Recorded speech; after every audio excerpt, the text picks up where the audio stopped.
4 मित्र थे। चारों साथ साथ रहते थे, साथ साथ काम ढूंढते और धन कमाने के उपाय सोचते। एक बार एक मित्र ने किसी सिद्ध संत के बारे में सुना तो उसने अपने साथियों को भी उनके बारे में बताया। तीनों साथी बोले, जब वे सबका भाग्य बताते हैं तो हमें उनके पास जाना चाहिए। हमें हमारे भाग्य के बारे में पता चलेगा तो हम भाग्य की ही दिशा में चलेंगे और बहुत सारा धन जुटा लेंगे। वे चारों साथ साथ चल दिए सिद्ध संत को खोजने।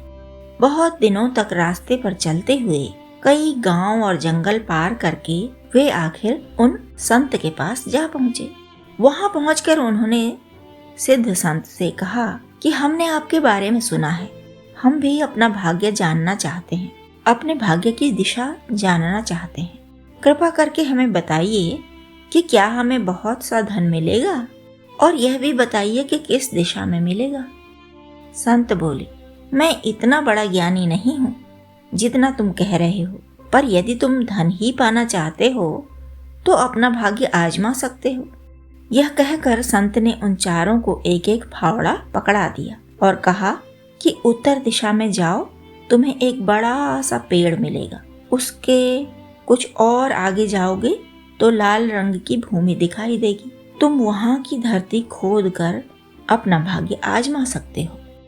चारों बहुत उत्सुकता से फावड़ा लेकर चल दिए। उन्हें चलते चलते पेड़ भी मिल गया, फिर लाल भूमि भी मिल गई, तो चारों लोग उसे खोदने लगे। कुछ देर बाद उन्हें तांबा दिखाई दिया। एक मित्र फावड़े से तांबा काटकर अपनी चादर पर इकट्ठा करके बोला, चलो घर चलते हैं, इतना तांबा है, इससे हम खूब सुंदर सुंदर बर्तन बनाकर बेचेंगे। हमारा कारोबार शुरू करने के लिए यह काफी है। तीनों मित्र बोले, तुम जाना चाहती हो तो जाओ, हम तो और खोदेंगे, तांबे से महंगी धातु मिलेगी तो आएंगे। एक मित्र तांबा लेकर वापस चला गया। दूसरे मित्र को खोदते खोदते चांदी मिल गई। उसने भी अपने उठाने लायक चांदी एकत्र की और बाकी लोगों से बोला, चलो लौट चलते हैं, चांदी के गहने बनाकर बेचेंगे, अच्छा रोजगार चलेगा। बाकी 2 मित्र बोले, चांदी से महंगी भी धातुएं होती हैं, तुम चाहो तो लौट जाओ। चांदी वाला मित्र भी चला गया। बाकी दोनों मित्र खोदते रहे, फिर उन्हें सोना मिल गया। तीसरे मित्र ने चादर में बहुत सा सोना समेटा और बोला, चलो मित्र, अब तो सोना भी मिल गया, हम धनी हो गए, बड़ा कारोबार कर सकते हैं, अब लौट चलो। चौथा मित्र बोला, तुम्हें लौटना है तो लौट जाओ, मैं तो अभी और खोदूंगा, जब हीरे मिलेंगे तब आऊंगा। तीसरा मित्र सोने का भार लाद कर अपने गांव की ओर लौट गया। चौथा खोदते खोदते एक गहरी सुरंग में गिर पड़ा। वहां उसने एक व्यक्ति को खड़ा पाया जिसके सिर पर निरंतर एक चक्र चल रहा था।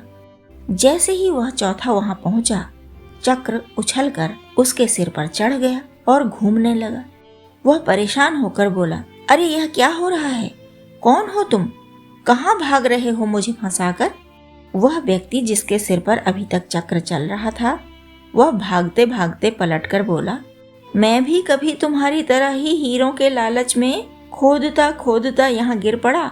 जाने कितने साल बीत गए होंगे जब से यह चक्र मेरे सिर पर बैठा निरंतर चल रहा था। जब कोई और लालची इस सुरंग में गिरकर आएगा तो यह चक्र तुम्हारे सिर से उछलकर उसके सिर पर टिक जाएगा, जैसे मेरे सिर से उछलकर तुम्हारे सिर पर टिका है। तब तक तुम झेलते रहो अपने लालच का फल।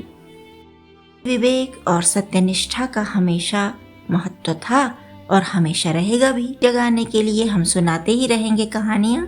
आप सदा बने रहिए हमारे साथ, लाइक कीजिए, कमेंट कीजिए, इसी तरह हमें प्रोत्साहन मिलेगा और सब्सक्राइब करके भी हमें सहयोग दीजिए।